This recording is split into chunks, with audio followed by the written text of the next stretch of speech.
Let's talk about how to pass the video interview for HSBC.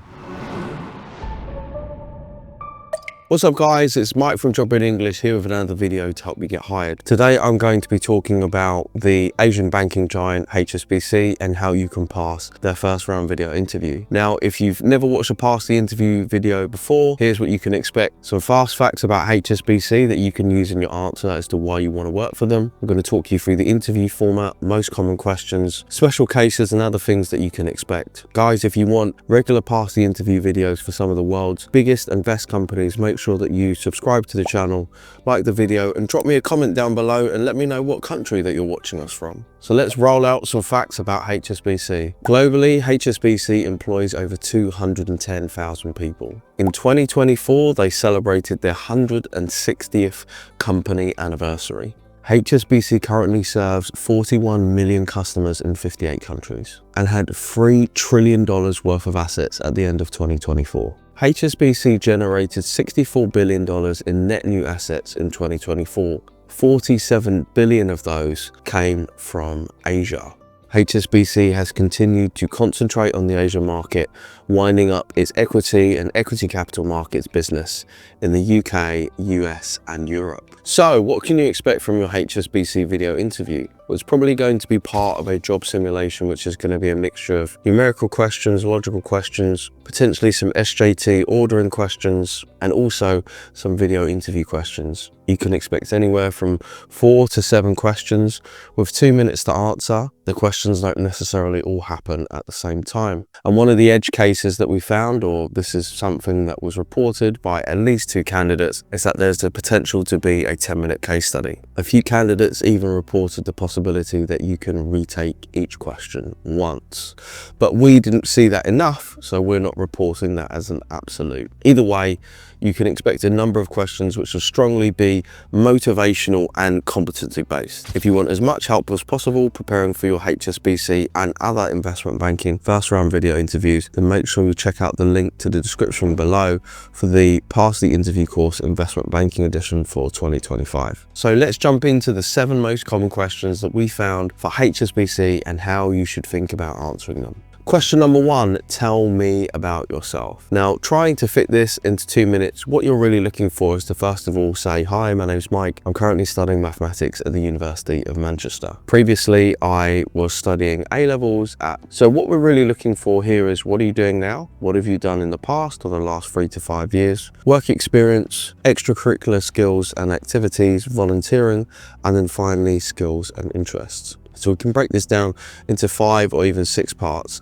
In some videos, I also talk about ending with a bang or having a little bit of a hook. Though the more that I think about it, the simpler that I like things to be. A really good rule of thumb for tell me about yourself is that you practice writing out your own personal script. This is really your opportunity to sell yourself. So writing out your TMAY script, practicing it to yourself is going to come in handy, not just for this interview, but any other interviews that you come across. Because really think about how compelling it can be if you can sell yourself in 2 minutes, and I found this to really be the best way to do that. If you want a longer and more in-depth answer, then make sure you search Job Ready English, tell me about yourself, for our latest video where we deal specifically with this subject and also provide you with a free worksheet. Question number 2, why do you want to work for HSBC? Now you notice that I ruled out 5 pretty specific facts about HSBC, which I was taken from their most recent annual report released in February 2025. Now the truth is that you can take any company's annual report, plug it into ChatGPT and get it to roll out some really good facts. And for all of the investment banks that I cover in my Pass the Interview pack, I've done that for every single one of them. And I've made sure to pick out at least 200 facts. Now the really important thing that you want to bear in mind is that these facts should be specific, they should be data orientated,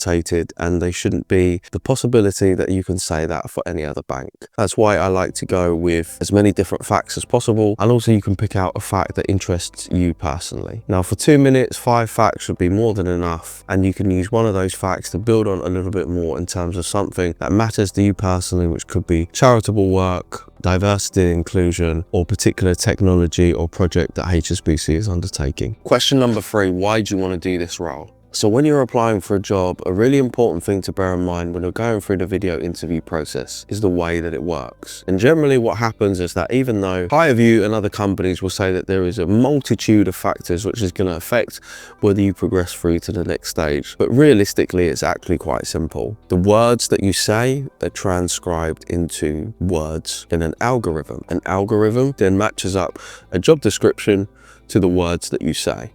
The closer that the words that you say are a match for the job description, the more likely that you're going to get passed on to the next round. It's really as simple as that. That's a theory that I've used with many of my one-to-one candidates for the past couple of years, and it hasn't really done me any wrong. Because really, when you think about it, yes, it is possible that the fact that you smiled more, or you're a little bit upbeat in terms of your tone, or you just seem to be a little bit more with it, might edge you against somebody else. But truthfully, if you're really clear in identifying what the job is and why you would be good at it, why isn't your answer going to be good at somebody else, even though they smile more, but their answer is worse? So bearing this in mind, make sure that you understand the job that you're applying for and just explain what you'd be doing. What would you do as an equity capital market analyst? What would you do as an operations analyst? What would you do in investment banking or mergers and acquisitions on a day-to-day basis? Use the first 60 seconds of your answer to explain that, and then pick out 2 or 3 key strengths which are ideally outlined in the job description, and explain why you have those key strengths and skills, and specifically provide proof so that you can be offering something more than just your opinion. Question number 4, what is your greatest strength and how will it support HSBC?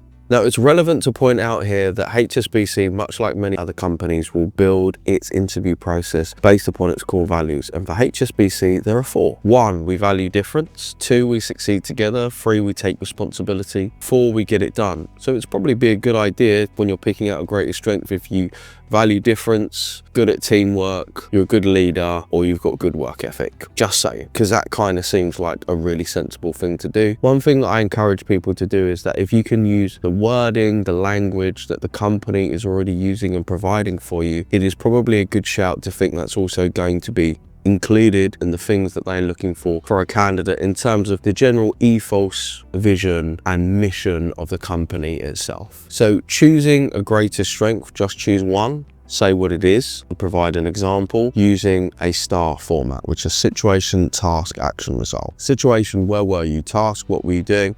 Action, what did you do? Result, what happened, right? So where were you? What were you doing? What did you do and what happened? When you're looking at this, make sure that you provide the majority of your answer in the action part, because that's where you're really going to be addressing that you understand different perspectives, successful teamwork, leadership, or getting things done. And if you really struggle to talk about that, then just think about teaching somebody else to do it. Maybe a little brother or sister, a cousin, somebody that you know, or your mum and dad, nan or granddad. And I tend to find when I ask people who struggle to talk about what they do to teach, this perspective switch really helps them. Question 5, talk about a time when you had to overcome something difficult. Now, first of all, it's really important to caveat what difficult means. In this case, difficult, but that should be something 2 or 3 levels of difficulty. What I mean by this is that there are 2 or 3 challenges that have to be overcome. It's not just a basic difficulty. So, for example, the best way to think about this is like playing a video game. So you have easy, moderate and difficult. Easy is basically you don't really have to know what you're doing because things are so simple and everything is prompted to you. Moderate requires a certain level of difficulty or understanding and a little bit of thought upon your behalf, but generally you're probably going to get through okay. And difficult is if you don't know what you're doing, you're going to die. Difficult for me, for example, if it's involving a school project, would mean extra homework, extra research, extra skills, extra knowledge. So it's this thing that you're having to go outside of yourself to exceed beyond what you already are in order for you to be equal to the task. Easy and moderate for me is that probably you have whatever's within you already to be able to do this thing. Question number 6, describe a time when you had to collaborate with others. So essentially, this is talking about teamwork. Now, when you're outlining your STAR-based answer, make sure that you give the small details. What year was it? Where were you? Who were the people that you had to form a team with? What were their names? What were the things that you did to make sure that you were able to gel well as a team? Did you have a group WhatsApp group? Did you have them over for pizza one evening? Was there a particular member who was having a difficulty or problem? Did somebody call you late at night? These are the real nitty-gritty details that really transmit that you understand what teamwork is. Very often when I listen to people give answers to competency questions, in the one-to-ones that I have, they're very wooden, they're robotic, they provide no detail, and they really sound false. They don't come across as sincere. So in fact, it's much easier to talk about this when you're including the small details. Question 7, how would you approach a difficult conversation with a colleague? Now, I love this question. Approaching a difficult conversation is generally about addressing a colleague's work or their behavior, or something that has changed which is outside of both of your control. For the sake of an example, let's say you're trying to pick up on the fact that your colleague has made a mistake. Now there's a few different things to think about with this. First of all, you want to make sure that you arrange something ahead of time. So the last thing that you want to do, and I've seen this done so often, is somebody will approach me while I'm trying to do something else, and then afterwards I have to be somewhere else and start trying to talk to me about something which is really important to them. What's the result? I ignore them. They get upset. I might even get a little bit annoyed because I think, look, you haven't asked me to have this conversation, to have this meeting. I realize that it's important to you, but I already have a series of priorities which are set out and people that I am responsible to. Let's connect and sort out a time when we can speak. So you meet at a mutually agreeable time. The next thing is that when I'm having a difficult conversation with someone, I don't tend to lay out demands or to order people to do stuff, even though in most cases I tend to be the boss or the business owner. What I do is first of all point out a lot of the stuff that they're doing right and the things that I think are really good. So it just gives them that sense that they're feeling appreciated. And then I'll tend to bring up the thing is, look, there's a couple of things that I've noticed and I just wanted to bring it to your attention. These are things that you probably aren't even aware of. And also these are the consequences of what you're doing. So for example, if somebody doesn't do something, it may have consequences for other people. And it's not about turning around to somebody and saying that you're wrong or being willfully neglectful, but it's about turning around and saying, look, we're a part of a team. If you don't do your bit,